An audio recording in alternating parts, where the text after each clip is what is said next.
Hey guys welcome back to my channel. ఈరోజు మనం నన్నారి షర్బత్ are సుగంధి soda చేసుకోబోతున్నాం. సో దానికోసం లెమన్ జ్యూస్ని యాడ్ చేసుకోండి. ఈ వీడియోలో చూపిస్తున్న విధంగా తగిన క్వాంటిటీలో యాడ్ చేసుకోండి. అప్పుడే మనకి ఆ పులుపు ఎక్కువ అవ్వకుండా తక్కువ అవ్వకుండా మంచిగా వస్తుంది. ఇక్కడ మేమైతే 3 గ్లాసెస్లో యాడ్ చేసుకుంటున్నాము. గైస్ ఇక్కడైతే మేము షుగర్ అనేది యాడ్ చేసుకోవట్లేదు, ఎందుకంటే ఆల్రెడీ నన్నారి సిరప్లోనే మనకు షుగర్ అయితే ఉంటుంది. సో మేమైతే యాడ్ చేసుకోవట్లేదు. మీకు కావాలంటే యాడ్ చేసుకోండి. సుగంధి సోడా అనేది హెల్త్కి చాలా మంచిది. సో సమ్మర్లో అయితే ఇంకా బెటర్. నెక్స్ట్ ఇప్పుడైతే సబ్జీలు యాడ్ చేసుకోండి ఈ మిక్చర్లోకి.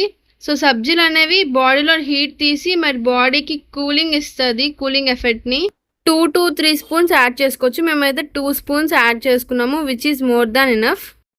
సో నెక్స్ట్ అయితే మనం ఇక్కడ మెయిన్ ఇంగ్రీడియంట్ అదే సుగంధి సిరప్ ఉంటుంది కదా, నన్నారి సిరప్. సో నన్నారి సిరప్ అయితే యాడ్ చేసుకుంటున్నాం. కొంచెం యాడ్ చేసుకోండి మీకు తగినంత. సో ఇక్కడ వీడియోలో చూపిస్తున్నంత క్వాంటిటీ అయితే సరిపోతుంది. సో నెక్స్ట్ సోడా అయితే యాడ్ చేసుకోవాలి ఇందులోకి. మేమైతే ఇక్కడ కిన్లీ స్ట్రాంగ్ సోడా యూజ్ చేస్తున్నాము. ఏ సోడా అయినా ఇట్స్ ఓకే. సో ఇక్కడ మంచిగా యాడ్ చేసుకోవాలి. అంటే మీ రిక్వైర్మెంట్కి సరిపడా యాడ్ చేసుకుంటే బెటర్. సో నెక్స్ట్ దీన్ని మంచిగా మిక్స్ చేసుకోవాలన్నమాట స్పూన్ సహాయంతో. సో అప్పుడే మనకి 3 ఇంగ్రీడియంట్స్ మంచిగా మిక్స్ అవుతాయి. So to give that strong and better taste.